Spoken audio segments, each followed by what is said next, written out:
Saya selalu coba bicara dalam kerangka sistem dulu. Karena kalau kita ini langsung protes kepada ini sudah nggak benar, itu sudah nggak benar. Pertanyaannya emang kalau sudah nggak benar terus kita mau ngapain? Kan itu kalimat yang saya banyak dengar ya dari teman-teman ya. Ini udah nggak benar, itu udah nggak benar, ini udah merusak, ini udah melanggar konstitusi. Ini ya, terus gimana kalau udah melanggar konstitusi, terus gimana? Kalau saya, dalam situasi saya sekarang itu, saya tidak lagi berkepentingan besar untuk melihat peristiwanya. Karena menurut saya ada problem sistemik yang dari hulu ke hilir itu memang akan begitu kejadiannya. Ngapain kita terus-menerus nelongso, memohon-mohon agar orang itu memperbaiki sesuatu yang jangankan mereka bisa perbaiki, mereka sadar aja dengan kerusakan itu tidak. Bahkan mereka akan menjadi korban dari kerusakan itu. Meskipun sekarang lagi ngambil manfaat ya.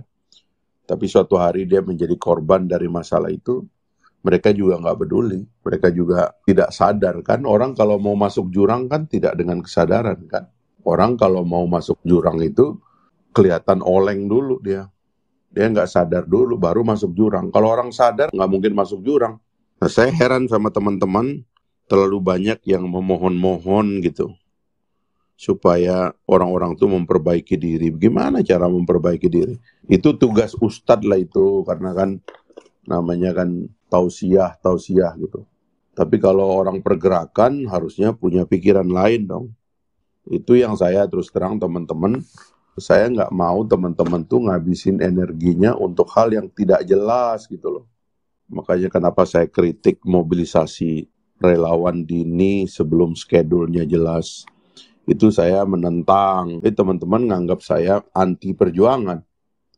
Padahal saya tidak mau teman-teman dipakai dalam situasi yang tidak jelas. Ketika orang-orang sedang berniat memangsa kita, maka saya mengingatkan hati-hati.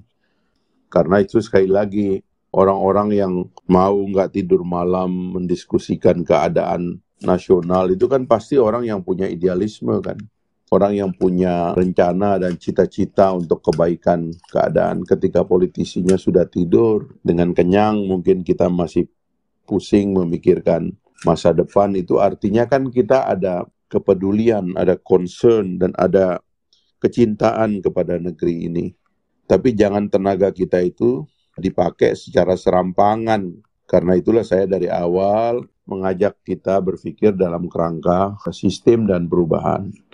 Nah, kalau kita percaya kepada sistem, maka kita mengikuti sebagian dari permainan yang bisa kita mainkan.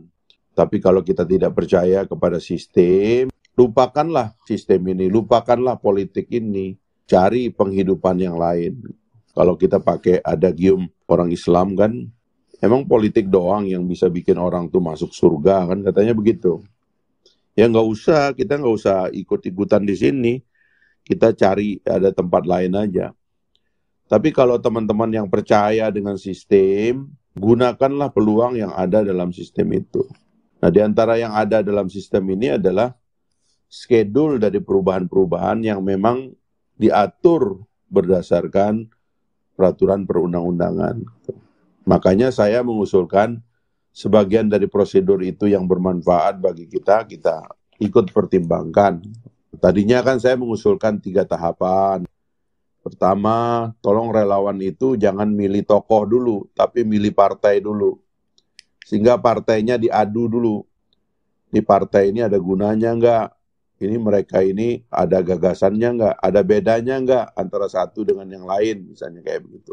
Nah, itu satu-satu yang saya usulkan supaya kita bisa mengidentifikasi modal kita di dalam berjuang itu nanti siapa saja dan apa saja gitu.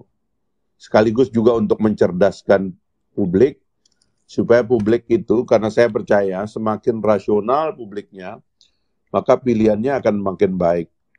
Semakin tidak rasional publiknya, pilihannya itu akan semakin buruk.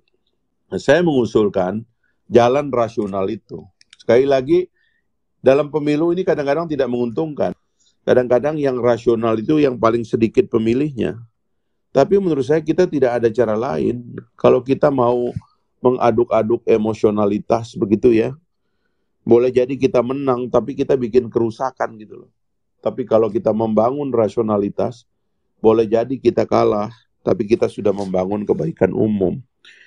Nah, itu yang pertama yang akan saya usulkan. Yang kedua, tolong topik-topik kita bicarakan. Tadi misalnya dari Anthony tadi, saya sebenarnya banyak poin yang saya ingin sumbangkan karena kebetulan saya menulis buku tentang dilema pasal 33 itu. Ya, tapi nanti itu topik lain lah. Karena kita sekarang kan lebih fokus konsolidasi, menyongsong jadwal-jadwal politik. Kalau kita nggak menyongsong jadwal politik, ya tentu bukan di sini. Ada juga orang yang lagi menyongsong tender-tender, proyek-proyek. Ada yang orang yang lagi menyongsong industri-industri, peluang-peluang gitu kan. Tapi kita ini kan menyongsong jadwal politik ceritanya. Nah, makanya jadwal itu yang kita ikuti. Barulah yang ketiga, kalau harus dari kita ini lahir pemimpin-pemimpin yang akan memimpin kita melakukan perlawanan besar, orangnya harus otentik, lahir dari proses, lahir juga dari rasionalitas. Boleh jadi dia lahir dari proses yang tidak rasional, katakanlah, karena publik ini sudah kadung emosi gitu. Tapi tolong dia juga rasional, tolong dia juga mendudukkan situasi kita, karena perjuangan dengan emosionalitas tidak pernah dimenangkan. Hanya perjuangan yang rasional yang bisa kita menangkan. Nah, saya khawatir itu tidak akan kejadian itu. Rasionalitas tidak ditegakkan, itu menyebabkan kemudian publik tidak mendapatkan pencerahan. Peluang yang ada juga kita tidak bisa mengerti apa yang akan terjadi. Akhirnya kita cuma bisa berharap. Padahal harapan kita itu melelahkan gitu. Makanya yang konkret saya usulkan. Saya mohon maaf, saya tidak bisa bicara terlalu konkret ya, karena saya udah bikin partai, dan suka atau tidak saya terpaksa harus promosi kepada teman-teman bahwa partai saya ini bisa menjadi instrumen kita untuk melakukan sebagian kecil mungkin dari perjuangan politik ke depan gitu. Tapi ya kita berikhtiar karena inilah cara real kita terlibat dalam permainan. Karena kalau kita tidak membangun partai politik, meskipun partai politik kita disunat karena nggak punya tiket untuk pilpres, tapi paling tidak dalam pemilu yang akan datang, kita masih ada peluang untuk membangun kekuatan lain di bidang legislatif yang bisa memberikan pengharapan ke depan. Gitu. Kan selalu begitu, harapan demi harapan yang kita ikhtiarkan gitu. Sehingga mudah-mudahan kalau lahir sebuah kekuatan yang betul-betul reformis, keadaan bisa kita ubah. Sebagaimana perubahan-perubahan oleh partai politik di banyak negara. Partai politik menjadi lokomotif dari reformasi dan perjuangan yang penting. Jadi saya mohon maaf nih Bung Faisal, karena terus terang saya selalu ingin mensistematisir cara kita melihat persoalan supaya kita lebih konkret lah. Menjadi relawan juga, menurut saya jangan tidak mengerti jadwal gitu loh. Kita ini kan jadi kayak penari latar, padahal pertunjukannya belum tentu datang, kita sudah capek, mobilisasi ke sana kemari. Padahal di atas sana orang sedang melakukan transaksi yang tidak sesuai dengan harapan kita. Lalu kita terus menari menghabiskan tenaga, padahal waktunya masih panjang, prosesnya masih lama. Kita itu tidak menghitung secara baik bagaimana cara kita spending our time and energy itu sesuai dengan momentum, sehingga kita bisa memetik keberhasilan itu secara lebih real di masa yang akan datang. Bukan hanya menari-menari dan tidak punya target sasaran. Saya kira ini usul saya. Saya mohon maaf sekali lagi karena saya selalu ingin mensistematisir cara kita bekerja gitu. Dan saya berusaha terus-menerus konsisten dengan cara bekerja yang kita letakkan dalam proses kita menuju masa depan. Apapun yang terjadi. Saya kemarin mencontohkan orang seperti Pak Anwar ya. 25 tahun lalu sudah jadi wakil Perdana Menteri.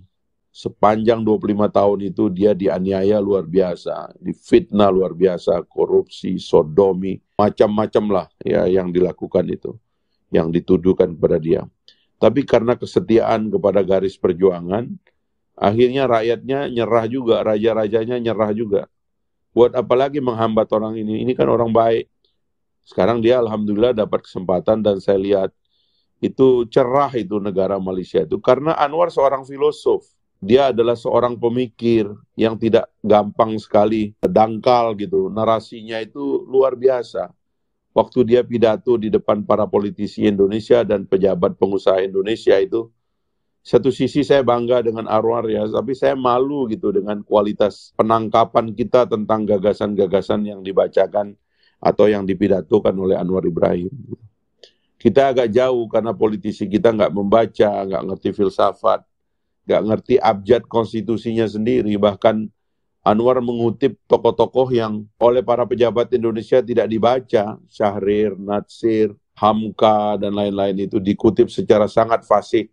Bahkan Anwar mengutip Ronggo Warsito dan sebagainya. Sekali lagi, agak jauh dari situ. Nah, saya kira perjuangan ini menguatkan kita dan mematangkan kita untuk terus juga percaya bahwa kita pun kalau tanpa persiapan, lalu kita menang, kita pun bisa membuat kerusakan. Karena itu yang terbaik dari perjuangan itu adalah memperbaiki diri sendiri. Gitu. Memperjuangkan apa yang harus kita perbaiki dari diri kita. Nah, kita nyari pemimpin juga begitu. Sudahlah, histeria judgmental ini kita jangan terlibat lah. Tapi coba kita mencari rumusan yang baik untuk melihat secara lebih real gitu. Bagaimana cara kita apabila kesempatan itu datang, keadaan bisa kita bikin lebih baik.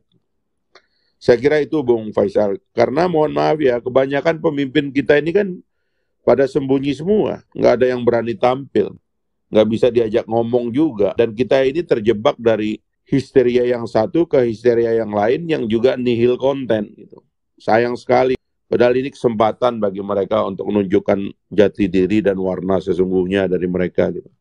Kita ingin dengar apakah dia memang betul-betul jagoan kita. Gitu. Atau hanyakah orang-orang yang bersembunyi di balik proteksi kita, sementara dia sebenarnya lemah. Pemimpin-pemimpin kita ini terlalu banyak menikmati proteksi dari para pendukungnya. Karena pendukungnya suka marah kalau pemimpinnya dikritik gitu. Tanpa mau memanggil pemimpinnya itu untuk turun gelanggang, kita bertarung gitu. Nabi saja, ini contohnya nih Nabi Muhammad SAW itu, ya berkelahi di pinggir jalan, main gulat, dia tekuk itu lawannya di pinggir jalan itu. Kelihatan dia jago itu. Fisiknya kuat, pikirannya cerdas, hatinya kuat. Ketika ada orang menghina dia datangi rumahnya. Karena orang itu sakit, dia bawai buah-buahan. Saking mulianya hatinya kepada musuhnya pun luar biasa. Nah yang begini-begini ini harus ada pada pemimpin. Sebab kita juga nggak mau menang. Lalu kemudian kita membangun pertikaian. Mandela di penjara dan kepala penjaranya, penjara Ruben itu, yang mengencingi kepalanya setiap hari itu. Dia undang pada saat pelantikan. Waktu dia keluar dari penjara, orang-orang meminta dilakukan perang saudara dan pembantaian. Orang-orang kulit hitam mengasah senjata untuk membunuh orang-orang kulit putih. Tapi Mandela mengatakan, siapa di antara kalian yang lebih menderita daripada saya? Nggak ada yang berani tunjuk tangan. Karena itu, jalan kita bukan pertumpahan darah. Jalan kita itu pemilu, kata Mandela. Lalu kemudian dilakukan pemilu dan African National Congress partainya itu menang dan dia menjadi presiden. Waktu dia dilantik, kepala penjara Ruben itu dipanggil untuk hadir, duduk di depan pada saat dia pelantikan. Padahal orang itu yang mengencingi kepalanya setiap pagi. Sebuah bangsa besar itu mesti terdiri dari hati yang besar, pikiran yang besar, jiwa yang besar. Dan kita pengen juga teman-teman kita, pemimpin-pemimpin kita mulai mengadres masalah-masalah gini. Jangan tegang terus lah. Kalau ada yang masih membangun permusuhan, ya biarlah itu menjadi kelemahan dia. Tapi harus ada alternatif yang hatinya lebar, yang membangun persatuan. Jangan kita malam-malam ini bangun ini karena benci sama orang. Nggak ada gunanya. Orang itu juga belum tentu tahu caranya keluar dari apa yang dia hadapi sekarang gitu loh. Dan kita juga belum tentu tahu caranya kalau kita menang.